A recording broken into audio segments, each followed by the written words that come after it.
Hey everyone, the brand new Adventure Force Brute Pro is a nice platform, and they seem to have put option for quick barrel change or almost an easy spring swap on it. So let's go for a bit of tuning because FPS will not be everything with this one.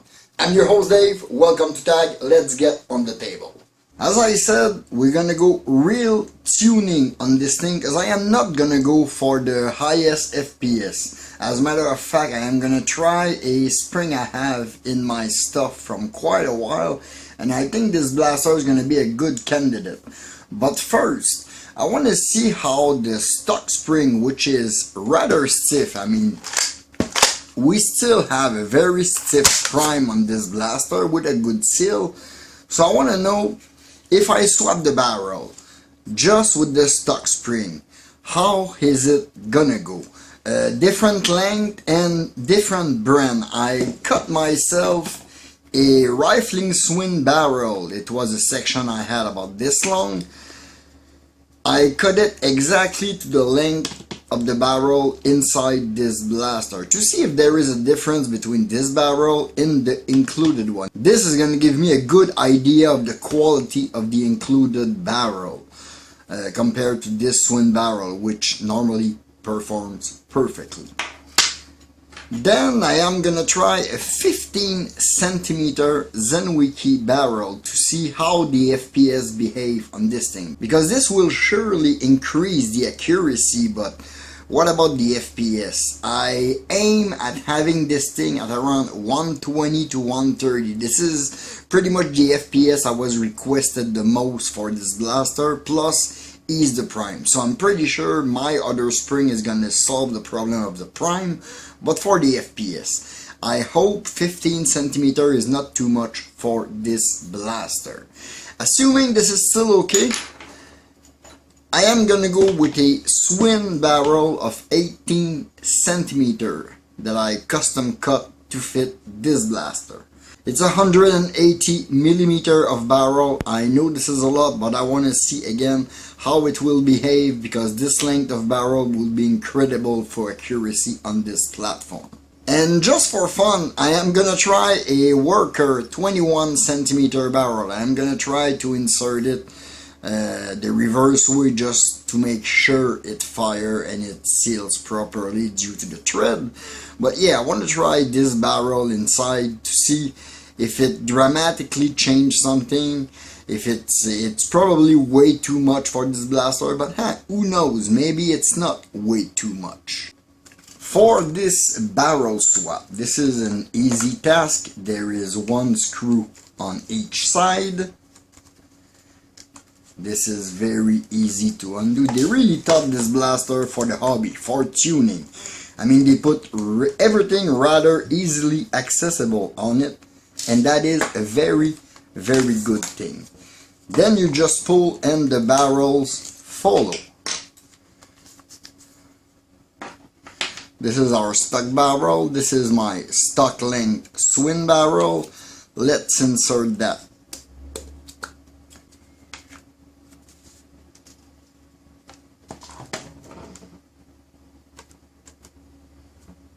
Let's put only one screw to make sure it's secure. And I'll have my new barrel inside. Let me bring the chronograph.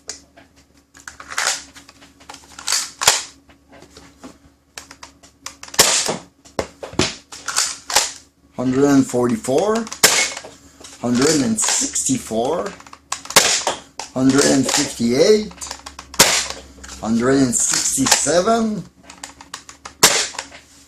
and $161. I have to say it's pretty close, maybe a bit spicier than stock with the rifling swing barrel. Let's increase the length now.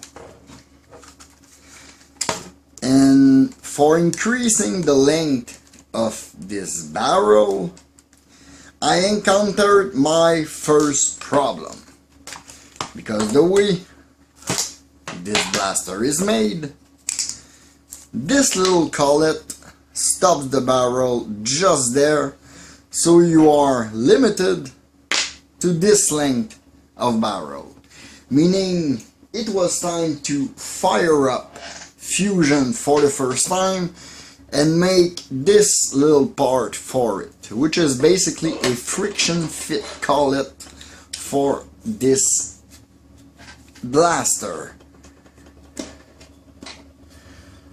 You just put it in, insert your barrel. It's a little tight. You're gonna put a little strength on it to insert it, but it's gonna hold your barrel in place.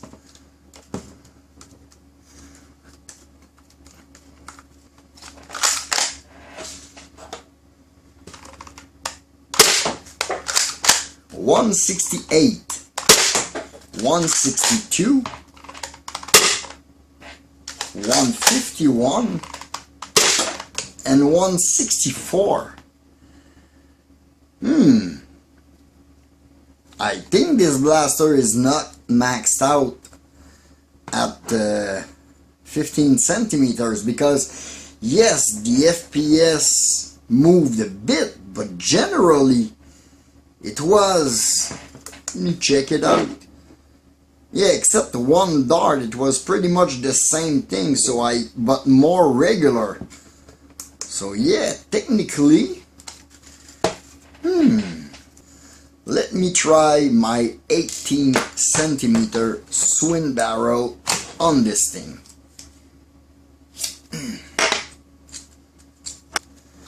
And this is gonna give me a good idea if I can put an 18 centimeter in my pump action kit.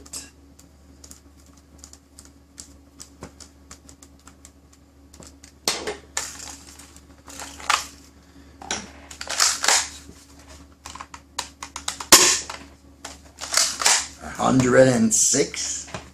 Oops. 64. There is something wrong with my blaster here. 158. That's more like it. 147. 169. Let me try a couple one, because there was a few duds in there and I don't know what was the matter with that. 64 and 100 and now 169. 169. It's pretty high for a blaster of this size.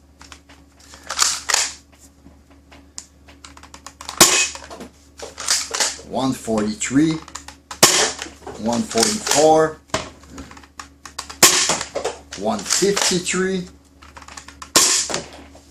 and $153 again. So yeah, okay. Let's say 15 centimeter would be your optimal length for this blaster.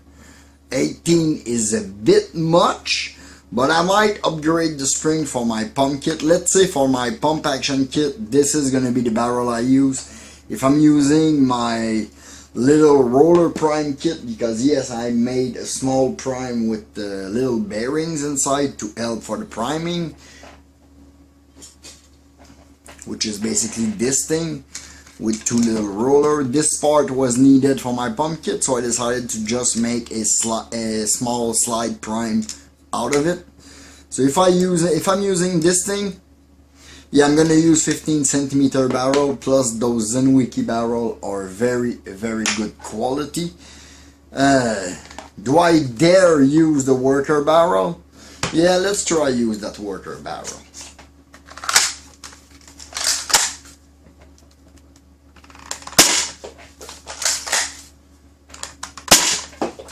151, 149, 139. Okay, so again, it's a bit softer than with the 18 centimeter barrel, meaning I'm pretty sure the sweet spot is around 15, 16 centimeter for this blaster. Now let me go back to the stock barrel or the small swing barrel, either or for now, and I'm gonna go and try my special spring, and I'm gonna show it to you at the same time. It's something you probably know, but probably didn't think it would fit any blaster whatsoever, and those fit rather well inside this particular blaster. And yeah, okay, so now my blaster is officially modified. It got a swing barrel inside, but it's the same length. We had about the same FPS. There is no real upgrade there. It's just a thing I fancy a bit. Now I have a Swing Brute Pro. This is the spring in question. This is an Airsoft M90 spring, or let me say M90 equivalent spring, because depending on the brand it will be a little softer, a little stiffer. I suspect this one to be on the soft side. This is an AliExpress little spring, but those spring, the particularity of those is they are regularly used in AEG for one main reason. You see here there is an irregular pitch on the coil. Some narrow coil, some very long coil, some narrow again, and some longer one again. This geometry for a spring will help the spring being compressed easily but come back rather as quick as a regular spring. Meaning, if you are using an AEG, it requires less torque to bring the spring back, meaning in this thing it will require less force to bring the slide back. But those are a bit thin. I'm afraid this thing will go under 100 FPS with that thing in, so let's try this. First, again, kudos to the Hard Zone for putting a rear access spring on this blaster. This is just awesome. This is super easy to remove. Now we have the spring. Lengthwise, okay, this one's a little longer, but a little pre-compression never hurt any blaster, really. Wire is a little thicker on this one. This is more like a 1.4. This feel like a 1.6. Do I have something to compare it? Yeah, this is more like 1.6, and this is more like 1.4. But slight difference in length plus the irregular pitch might give us an advantage here. First, let's try fitting. Oh, it fit very well inside, and it is very easy to put back. I don't even want to rescrew it right now. I'm sure I won't need it. Another thing about those spring powered mag and grip blaster. Normally I really hate to dry fire my blaster, and even more with those mag and grip, because mag and grip normally you don't see if you have any darts left in your magazine, meaning it's fun to have some kind of a slide lock on your blaster to tell you when your blaster is empty. That was a good feature with the MK2, because there was an open top so you can top feed, so we could just see there was no dart left in our blaster. But for not looking at it, I was checking the blaster around to add some kind of feature inside for this slide lock, and I happened to find the solution by mistake by designing another part. I ended up designing myself some magazine. This is basically the final prototype for my model of magazine for this blaster. And I made a slight geometry mistake on the follower, which gave me the slide lock on this thing when it's empty. Pretty amazing, pretty fun. Let me try that and show it to you while testing this spring inside. I'm gonna put the file probably up with different parts. It's not gonna be by itself, it's gonna be with some other kit that I will release for this thing. But yeah, this magazine was Like a nice discovery. I am an adept of the method of let's fuck around and find out, and I did F out and find out something. So, oh my god, this is soft. This is so easy to prime. This is not gonna do 100 FPS. It was too easy to prime. It was like nothing on the prime itself. Oh god. 124. Okay. 131. 133. 132. And you see, now I'm empty. It locked on empty. And now I just need to remove my magazine a bit to bring it back, or swap it with a full magazine. A small mistake that gave me a really nice feature for this blaster. And yes, with this M90 spring, airsoft irregular pitch M90 spring, I mean the prime is just super easy. A very young kid will be able to prime that thing, and it's still got a punch inside. I get me over 130 FPS on this thing.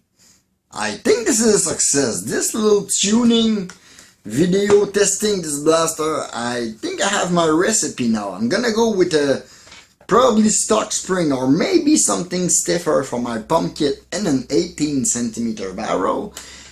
And for the rest of the time I might run the 15 centimeter or the secret swing barrel that I put in with my magazine, because first I love the look of pistol with long magazine, and having a slide lock telling me when my blaster is empty is always a neat thing. Well, those results are pretty interesting. I mean, FPS with a spring that almost remove every weight on the prime. I might try to put an M95 in my final version. Stay tuned for my next video when we are going to talk a bit more about this thing, because yes, it is complete. In the meantime, you can always follow me on Facebook and Instagram at that old nerf guy. Please leave a like and comment, subscribe for more content. Don't forget to hit that bell to notify for my latest video. This was Dave Fatag. Thank you for watching. See you next time. Bye.